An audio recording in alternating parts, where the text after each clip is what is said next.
სახელითა მამისათა და ძისათა და სულისაწმინდისათა. ამინ. ჩვენთან არის ღმერთი. დიდება და მადლობა უფალს დღევანდელი წირვისათვის.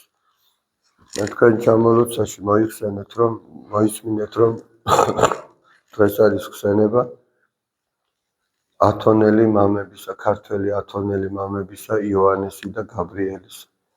ეს იოანე იყო წმინდა ექვთიმე მთაწმინდელის მამა. იოანე და ექვთიმე მთაწმინდელები მამაშვილი იყვნენ. ისინი ჯერ, ესე იგი, მე-10 საუკუნის ბოლომდე, ეს პერიოდია მათი მოღვაწეობისა, ცხოვრობდნენ წმინდა ათანასე დიდის ლავრაში.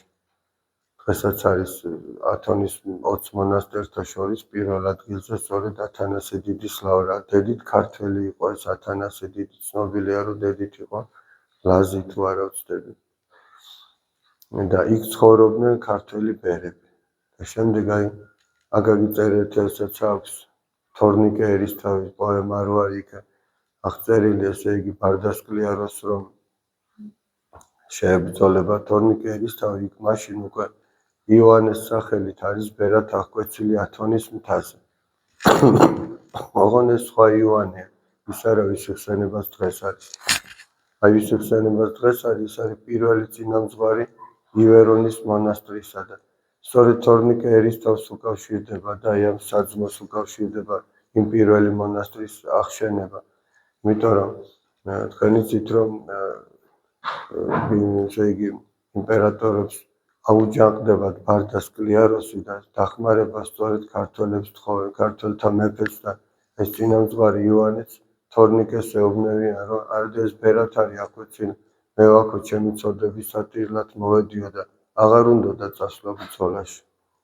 მაგრამ ღვთისნება ასეთი იყო და ეს ბერი წავიდა ისევ ჩაუდგა ჯარს სათავეში და ბარდასკლიაროსზე გამარჯვება მოაპოვებინა.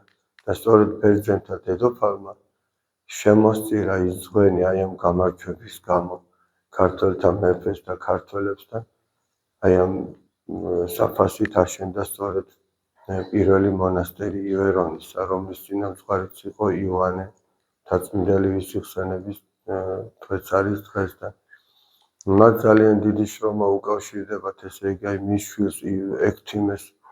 აი დღეს რო ჩვენ სახარებას ვკითხულობთ, ძველ ქართულად რაც არის, აი წირვაზე რაც წავიკითხეთ ახლა სახარებას ამოციქულო, სწორედ ექვთიმე და გიორგი მთაწმინდელების ნათარგმნი და ეს ძალიან დიდი შრომა იყო და არა მარტო სახარება, არამედ მრავალი რამ. სხვათა შორის თორნიკე ერისთავის ბრძოლის შემდგომ კვლავ დაბრუნდა ათონის მთაზე და თორმე უყვარდა ხოლმე თავისი საბრძოლო საქმეების მოყოლა და ეხა ბერებსაც უყვარდათ ამისი მოსმენა, რომ ეხა იქ რამდენი რამ თავგადასავალი იქნებოდა ხო. ის კი არა დღეს თავშეთა ვიღაცა ჯარის ამბებს რო ყვება ხოლმე რაღაცა ინტერესით უსმენ და იქ ეხა ამხელა ბრძოლა, ამხელა გამარჯვება და ეხა სიტყვაზე ვამბობ, დღეს რო დავით აღმაშენებელთან გასაუბრა დიდგორის ბრძოლა როგორ მოიგო და რა ხდებოდა იქ, ერთი სული გექნებანა და ვინმე იქ მყოფმა მოგიყვეს ეგ ამბები და იმ ბერებსაც უყვარდათ ხოლმე, მაგრამ წმინდა იოანემ იმის ხსენებას დღეს არის შეატყო რაღაცა, რომ ამას შეიძლება სიამაყით აკეთებდეს და იქ იყო ერთი ბერი გაბრიელი. თუ არა ვცდები ზუსტად ის ვისი ხსენებას დღეს არის, რომელიც არასოდეს არავისთან არაფერს ლაპარაკობდა და თუ მაინც და მაინც მოყოლა მოგინდება, აი ამას მოუყევიო. ეუბნება, რომ იმისგან ეს ამბავი აღარ გავრცელდებოდა. მერე წმინდა იოანეს უთქვამს თორნიკ ყოფილს, თორნიკ ერისთავს, რატო აქამდე არ მითხარიო და იმის შემდეგ მისი კურთხევის გარეშე არამც თუ ამ ამბებს არ ყვებოდა, წყალსაც კი არ სვამდა. იმდენად ემორჩილებოდა. საერთოდაც ეს დიდი მამები, ვინც სამოღვაწეოდ მიდიოდნენ, არ მიდიოდნენ იმისათვის, რომ მერე მთელი ერი გაენათლებინათ. მათი მიზანი ეგ არის.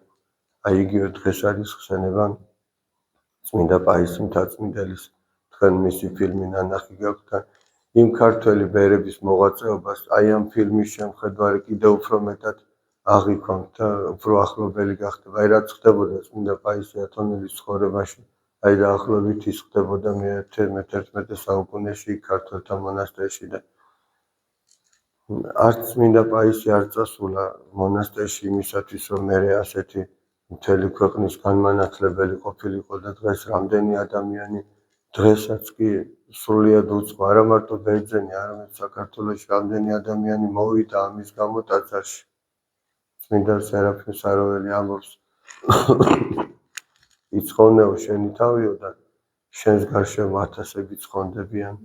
ეს ბერები იმისთვის კი არ წავიდნენ, რომ ბერად იმისთვის კი არ წავიდნენ, რომ ათასები ეცხონებინათ, არა საკუთარი თავი რო გადაერჩინათ ამისთვის წავიდნენ.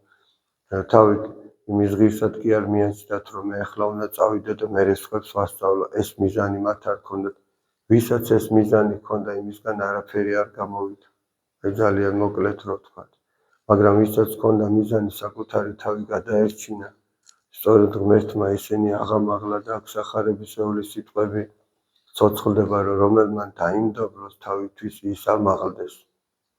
დაიმდაბლა თავი არ ეღირსება, ვინმე სასწავლოს კი არა, ან წოდების სატირლად წავიდა. მაგრამ რომელმან აიმაღლოს თავისთვის ის დამდაბლდეს. სხვაგან ამბობს სული წმინდა წინასწარმეტყველი სპირით, რომ ამ პარტავანთა შემუსრავს ღმერთი, ხოლო მდაბალთა მოსცის მადლი. ამ პარტავანი ადამიანს მადლი წაერთმევა და ის ვერაფერს ვერ იზამს მადლის გარეშე. ხოლო თავმდაბალი ადამიანი, ვინც იცის, რომ მისი მოღვაწეობის ძალა არა მისი საკუთარი, არამედ ღვთისგან არის, მას მიეცემა მადლი და მისი ხელით ღმერთი ბევრ რამეს გააკეთებს. სწორედ ასეთები იყვნენ ივანე მთაწმინდელი, ექვთიმე, გიორგი მთაწმინდელი, გაბრიელი, ვინც დღეს მოიხსენეთ. და ამიტომაც აი მათი ცხოვრების მაგალითზე, ესე იგი ჩვენ სად უნდა ვიყოთ განმანათლებელი? ჯერ ჩვენ საკუთარი თავი უნდა ვიცხოვნოთ, ესე იგი საკუთარი სულის გადარჩენაზე უნდა იფიქრო, რომ მერე სხვასაც გადასდო ეს შენი სიკეთე, შენი სიხარული თუ შენი რაღაცა მადლი, რომელსაც მოიპოვებ შენ, არა იმდენად მოღვაწეობით, რამდენადაც სიმდაბლით. არა იმიტომ, რომ შენი მარხულე და ილოცე, არამედ მარხვის და ლოცვის თუ ნებისმიერი სიკეთის მერე ისევ თავმდაბალი დარჩი. აი ეგ არის მადლი. თორე ეგრე ეშმაკი საერთოდ არ ჭამს არაფერს და საერთოდ არ ძინავს და ჩვენზე მეტად იცის, რომ ღმერთი არსებობს. მაგრამ მას არ აქვს სიმდაბლე, მას არ აქვს სიყვარული, ის ვერ ითხოვს შენდობას ღვთისაგან. ადამიანის სწორედ აი ამით მოიპოვებს მადლს, რომ იღვაწოს, იშრომოს თავის ადგილზე, რაც შეუძლია და ამის შემდგომ ეს ყველა სიკეთე მიაწეროს არა საკუთარ თავს და საკუთარ ძლიერებას თუ მონდომებას თუ ასე შემდეგ, არამედ ღვთის მადლს მიაწეროს და ეს სიკეთეები კიდევ უფრო მეტად გაუმრავლდება. და ვინც ესე იგი მოღვაწეობა ისე დაიწყო, რომ თვითონ რაღაცას წარმოადგენდა, ან უნდოდა რომ რაღაცა ყოფილიყო შემდგომში, მათგან არაფერი არ გამოვიდა, მათი სახელები ჩვენ არავინ არ ვიცით. მაგრამ იმათი სახელები, ვინც ფიქრობდა, რომ თვითონ უღირსია და სული უნდა განიწმინდოს, მათგან ბევრი სიკეთე გამოვიდა. აი მაგალითად წმინდა ნიკოლოზი მღვდელმთავარი, რომელსაც ჩვენ ყველა ვეთაყვანებით. ისიც ეგრე იყო, განმარტოებით ცხოვრება უნდოდა. მაგრამ აი ღმერთმა ესეც სიმაღლეზე დააყენა. წმინდა იოანე ოქროპირი, წმინდა ბასილი დიდი, ესენი სულ ამიტომ მიდიოდნენ მონასტერში. წმინდა იოანე სინელი, გრიგოლ ხანძთელი, ჩვენი ყველაზე დიდი, ერთ-ერთი ყველაზე დიდი მოღვაწე, ესე იგი. და რამხელა რამ გააკეთა დავით აღმაშენებლის ეპოქა, რომ დადგა და არსებობს საერთოდ საფუძველი სწორედ წმინდა გრიგოლ ხანძთელმა ჩაუყარა.